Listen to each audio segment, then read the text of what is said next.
I have now driven the stretch of the M5 between Exeter and Bristol over 21 times. But although I have all the reports and all the witnesses, and have cross-referenced them within a millimetre using my Ordnance Survey maps, I simply cannot find the location. You'd think there would be marks to serve as some evidence. It's somewhere between the turn-off for Sanford and the welcome brake services, but although I can always see it in my rear-view mirror, I have as yet been unable to pull ashore.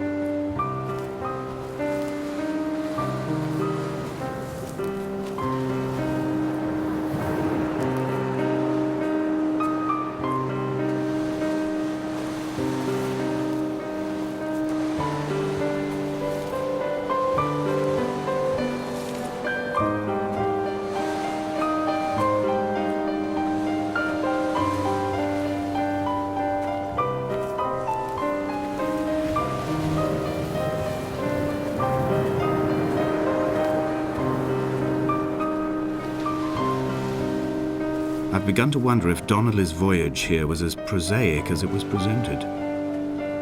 How disappointed not to have found the bones of the holy man. No wonder he hated the inhabitants so. To him they must have seemed like barnacles mindlessly clinging to a mercy seat. Why cling so hard to the rock? Because it is the only thing that stops us from sliding into the ocean, into oblivion.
There must be a hole in the bottom of the boat.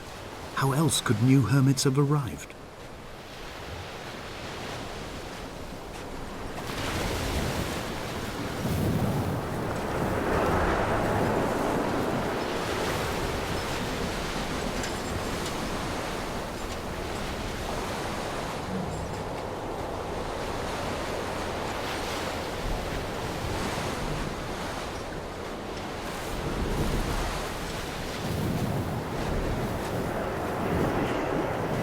I had kidney stones and you visited me in the hospital.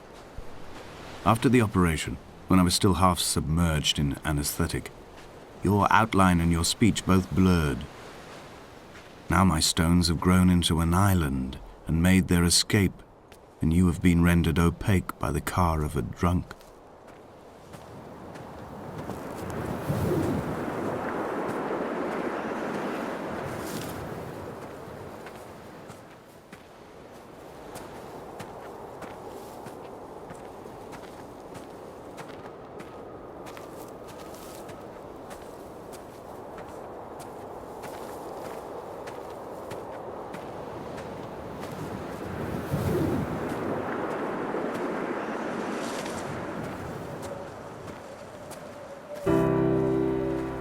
I've begun to climb, away from the sea and towards the center. It is a straight line to the summit, where the evening begins to coil around the aerial and squeeze the signals into early silence. The bothy squats against the mount to avoid the gaze of the aerial. I too will creep under the island like an animal and approach it from the northern shore.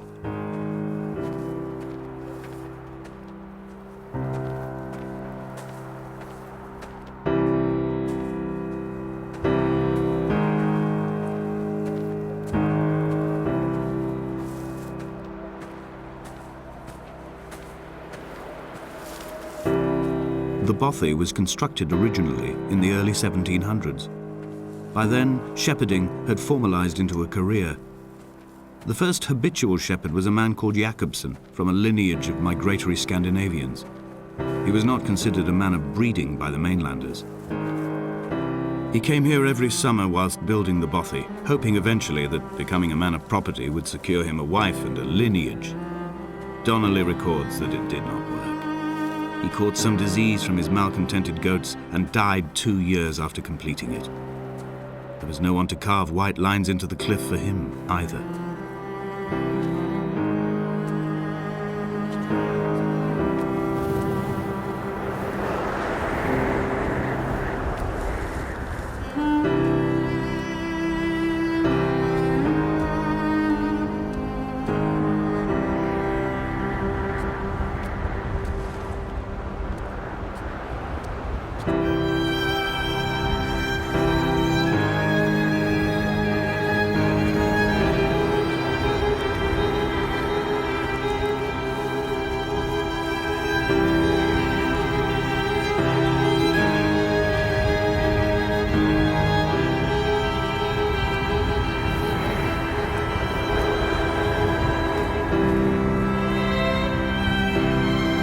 He left his body to the medical school and was duly opened out for a crowd of students 21 days after his passing.